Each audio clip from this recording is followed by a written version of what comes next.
কে BJP কে তৃণমূল এখন আর এই ভেদরেখা নেই। শাসক দল শাসক শ্রেণী নির্বাচন কমিশনকে ব্যবহার করেছে ভোট লুটের জন্য, রাজ্য নির্বাচন কমিশনকে ব্যবহার করেছে পঞ্চায়েত পুরসভা ভোট লুট করার জন্য, আর পার্লামেন্ট বিধানসভা ভোট লুট করার জন্য ন্যাশনাল কমিশনকে ইসিআইকে ব্যবহার করেছে। তা আমার পাড়া আমার সমস্যা, আমার রাজ্যে আমার সমস্যার কথা বলছি, সমাধান কোথায় আছে? Trinamool is not a solution, Trinamool is a part of this problem, a major part of this problem. এই যে শিক্ষাক্ষেত্রে যে দুর্নীতি আছে, এটা তো এসছে ব্যাপক কেলেঙ্কারি থেকে। শিবরাজ সিং মধ্যপ্রদেশে করেছিলেন, আরএসএস বিজেপি করেছিল, 100 জন মানুষ খুন হয়েছে সাক্ষী। নোটবন্দি যখন হয়েছিল এবং স্পেশাল ডিসক্লোজার যখন সেন্ট্রাল গভর্নমেন্ট করেছিল, তখনই আমরা বলেছিলাম, কারণ এই চন্দ্রনাথের যেরকম আছে এরকম অনেক চন্দ্রসূর্যের কাছে আছে টাকা, তার মধ্যে বিজেপি বড় নেতারাও আছে, সুতরাং বিশাল বিশাল ব্যবসায়ীরা আছে, তাদের কালো টাকাকে সাদা করার জন্য নোটবন্দিকে ব্যবহার করা হয়েছিল। মানুষকে বলা হয়েছিল দেশের জন্য, কোনো দুর্নীতি ধরা পড়েনি, কোনো কালো টাকা উদ্ধার হয়নি। আর এই ডিসক্লোজারে যেটা চন্দ্রনাথ করেছিল, স্পেশাল ডিসক্লোজার করা হয়েছিল যখন, তখন সিপিআইএম বলেছিল এটা বেআইনি লব্ধ টাকাকে কালো টাকাকে সাদা করার জন্য করা হয়েছিল। এটা এখন শিক্ষক নিয়োগের দুর্নীতি ধরা পড়লো বলে, অথচ উচিত ছিল সরকারের কাছে তো তথ্য জমা পড়লো, যখন নোটবন্দির সময় টাকা জমা দিয়েছে, যখন ডিসক্লোজার টাকা জমা দিয়েছে, তাহলে তো সরকার তো জানতো যে কার কাছে কালো টাকা আছে, কোনো ব্যবস্থা নেয়নি, একজনের বিরুদ্ধে কোনো ব্যবস্থা নেয়নি। এখানেও শিক্ষক নিয়োগের দুর্নীতি যারা ধরা পড়েছে, এই কাকুর গলার স্বর পাওয়ার পরে কি অভিষেকের কাছে গেছে? 1630 টাকা তো ওখানে আছে। বিজেপি এবং তৃণমূলের দুই নেতারাই বলেছে যে শিক্ষক নিয়োগের সমস্ত দুর্নীতির টাকা তারা নিয়মিত নিয়ম করে অভিষেকের কাছে পৌঁছে দিয়েছে, কিন্তু ইডিসিবিআই এখনো ওই লিপসেট বাউন্স কোম্পানির কাছে রেড করেনি। তাহলে এটা কালো টাকা উদ্ধারের জন্য নয়। ভোট আসছে, আবার ইডিসিবিআই একটু সক্রিয়তা দেখাবে এবং চন্দ্রনাথের মতো কিছু চুনোপুটিকে নিয়ে ধরবে, তারপর আবার জামিন দিয়ে দেবে, যেরকম বাকি জামিন দিচ্ছে, কিন্তু আসল কেলেঙ্কারির যারা মূল নায়ক কৃষি ভাইপোর দিকে কিছুতেই এগোচ্ছে না। দুর্নীতিগ্রস্ত দুর্নীতিতে সরকার আমার কি করার আছে? অনেক সময় হয় পকেট মারি, দেখবে যখন বাসে ওঠে তখন দল বেঁধে ওঠে, আর একজন পকেট মারি ধরা পড়ে, তখন আরেকজন পকেট মারি চিৎকার করে। বিজেপি নেতার অবস্থা এরকম হয়েছে।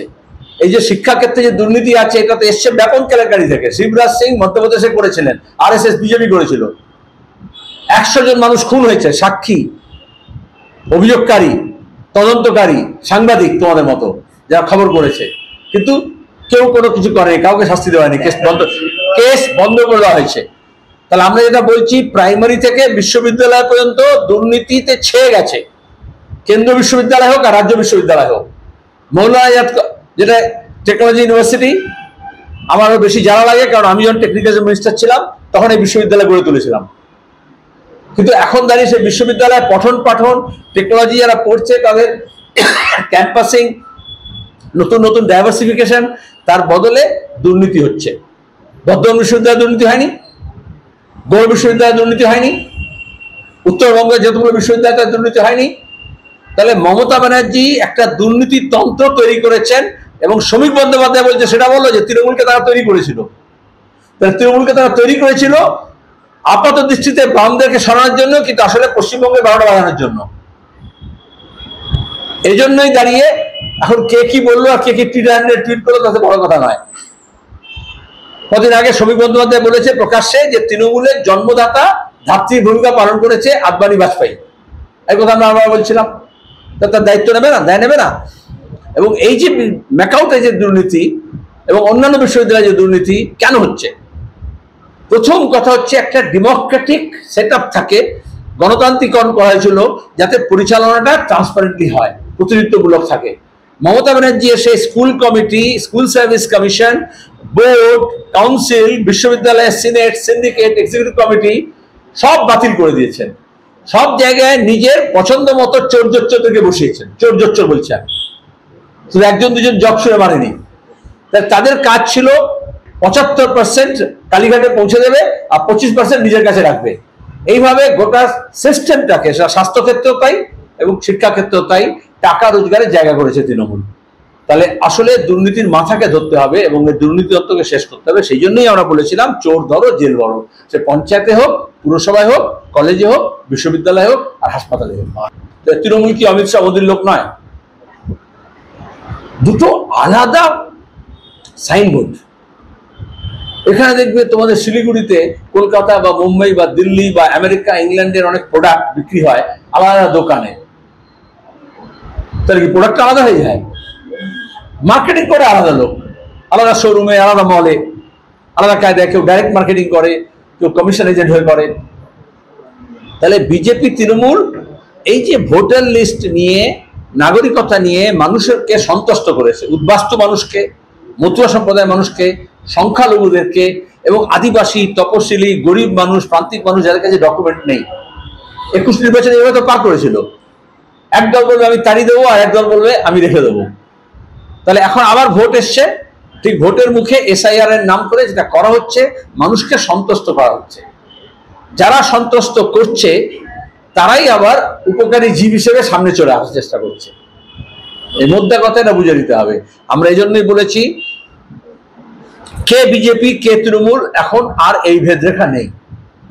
শাসক দল, শাসক শ্রেণী নির্বাচন কমিশনকে ব্যবহার করেছে ভোট লুটের জন্য, রাজ্য নির্বাচন কমিশনকে ব্যবহার করেছে পঞ্চায়েত পুরসভা ভোট লুট করার জন্য, আর পার্লামেন্ট বিধানসভা ভোট লুট করার জন্য ন্যাশনাল কমিশনকে, ইসিআইকে ব্যবহার করেছে।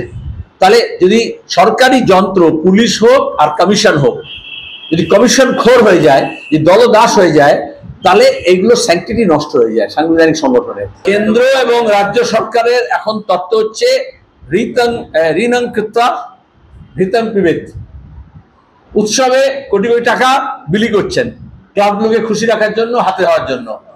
অথচ মানুষের যে বকেয়া আছে, কর্মচারীদের যে বকেয়া আছে, কন্ট্রাক্টরদের যে বকেয়া আছে, সেগুলোকে তারা দিচ্ছেন না। তার আগে তো সেটা লোকে তো আগে ধার শোধ করে, তাহলে উনি ধার চাপিয়ে যাচ্ছেন। বাজার থেকে ধার নিয়েছেন, রিজার্ভ ব্যাংক থেকে ধার নিয়েছেন, আর এই বিদ্যুতের বিল বাকি আছে সমস্ত পুরসভার, গোটা রাজ্যে। কন্ট্রাক্টরের যা রাস্তাঘাট আজকে এই অবস্থা এই জন্য আছে, কোনো ঠিকাদারের টাকা পেমেন্ট করা হচ্ছে না।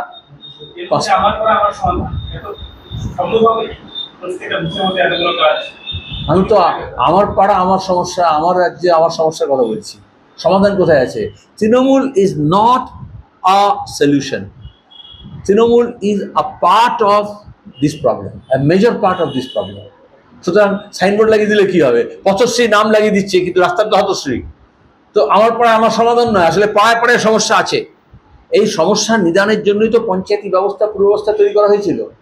গ্রাম সংসদে বৈঠক হবে, ওয়ার্ড কমিটি হবে, মেয়র ইন কাউন্সিল থাকবে, নির্বাচিত জনপ্রতিনিধি থাকবে, তাদের বাদ দিয়ে এখন চিফ সেক্রেটারিকে দিয়ে ম্যানেজ করা হচ্ছে পাড়া সমাধান। তাহলে এটা ওভার সেন্ট্রালাইজেশন, ডিসেন্ট্রালাইজেশনের অভাব। আচ্ছা, এই যে তুমি বলছো ম্যাকাউটে তোমার গিয়ে দুর্নীতি হয়েছে, চুরি হয়েছে, স্কুলগুলোতে বন্ধ হয়ে যাচ্ছে, ড্রপ আউট হচ্ছে, এগুলো কি সমাধান করবে পাড়ায়? ও তো সরকারের নীতিতে গলদ আছে। আমার স্কুলে শিক্ষক নেই, ফাঁকা পড়ে আছে, পাড়া কে সমাধান করবে? আমাকে তো স্কুল শিক্ষক নিয়োগ করতে হবে সুষ্ঠুভাবে। আমার রাস্তাঘাটে কাজ হচ্ছে না, কারণ কন্ট্রাক্টররা টাকা পাচ্ছে না। তাই পাড়ার সমস্যা। তাহলে আসলে তো আমাদের উত্তরকন্যা, আমাদের নবান্ন সমস্যা, আসলে ওখানে সমাধান করতে হবে। দুঃখজনক, কিন্তু বিজেপি কি করছে? তারা মনে হচ্ছে রাজ্যের মানুষকে নিরাপত্তা দেবে, নিজের কর্মীদের নিরাপত্তা দিতে পারছে না। এবং দেখা যাবে আসলে তৃণমূল বিজেপির মধ্যে যোগ সাজস আছে, ওপরে নেতাদের কর্মীরা খাচ্ছে।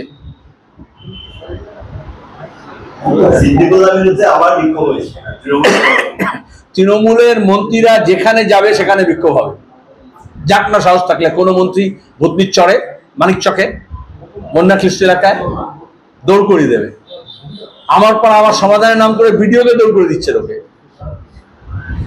সরকারের প্রতি অনাস্থা, সরকারের প্রতি রাগ, ক্ষোভ, বিরক্তি বাড়ছে মানুষের। বলদ দখল করে নিচ্ছে এবং এই সরকার, তারা তাদের সরকারি জমিকে দখল হতে দিচ্ছে নামে বেনামে।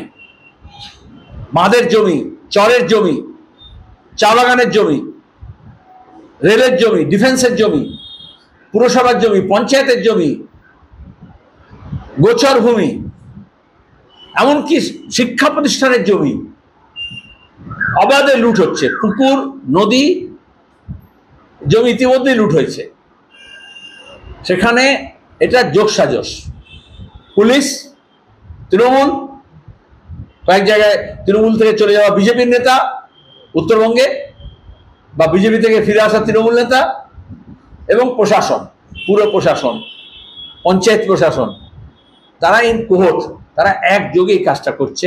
আসলে আমরা যেটা বলেছি, সিপিআইএম বারবার বলছি, সম্পদ লুট হচ্ছে, দেশের হোক জাতির হোক, এই সম্পদগুলো লুট হচ্ছে, প্রাকৃতিক সম্পদ লুট হচ্ছে। জমি সবচেয়ে বড় হচ্ছে তোমার কি মনিটাইজেশন প্ল্যানের একটা অংশ, কারণ তারা জমিকে রিয়েল এস্টেট হিসেবে দেখছে, এবং এই জন্যই জমিটা লুট হচ্ছে অবাধে। আমরা বারবার বলেছি কেন এই ধরনের অপরাধ হচ্ছে, যদি অপরাধ হয়ে থাকে, কারণ বাবা মা বলেছে মেয়েটি খুন হতে পারে, এফআইআর করেছে, অভয়ার সময় তাই বলেছি, এখনো তাই একই কথা বলছি। তাহলে পুলিশ সাক্ষী সাবুত লোপাট করার বদলে সাক্ষী সাবুত সংগ্রহ করে তদন্ত করে অপরাধীকে চিহ্নিত করুন, শাস্তি দিন। কিন্তু আমাদের দেশে এই ধরনের ঘটনা হলে, যেহেতু পুলিশ হোক সিবিআই হোক তদন্ত করে আখেরে কিছু লাভ হয় না, সেজন্য মানুষের বিশ্বাস উঠে যাচ্ছে প্রশাসনের উপরে। তো উনি তো আর কি his masters voice, Mamata Banerjee এসে বলেনি আমরা ল্যান্ড ব্যাংক চালু করেছি। সেই ল্যান্ড ব্যাংকে কত নতুন জমি জমা হলো, আর কত জমি বিক্রি করে দেওয়া হলো, বেচে দেওয়া হলো, দিয়ে দেওয়া হলো, জবরদখল দেওয়া হলো, এবং বড় বড় পুঁজিপতির হাতে দিয়ে দেওয়া হচ্ছে। চা বাগানের জমি দেওয়া হচ্ছে, জঙ্গলের জমি দেওয়া হচ্ছে, উত্তরবঙ্গে ফরেস্ট ল্যান্ড, চরের জমি দেওয়া হয়েছে। সুতরাং ব্যাংক মানে তোমার পার্সোনাল অ্যাকাউন্ট হোক, আর তোমার গিয়ে পুরসভার ফাইন্যান্সিয়াল অ্যাকাউন্ট হোক, বা ল্যান্ড ব্যাংক হোক, ওদের তো ডেবিট ক্রেডিট দুটো থাকে। তাহলে আমি চ্যালেঞ্জ করছি, পশ্চিমবঙ্গে তৃণমূল সরকার আসার পরে, বা এখানে পুরসভা আসার পরে, তোমার গিয়ে তৃণমূল কত জমি তারা ব্যাংকে জমা দিল, আর কত জমা জমি লোপাট করলো, হিসেবটা বার করে দিই, একটা হোয়াইট পেপার দিক, তাহলে তো বোঝা যাবে।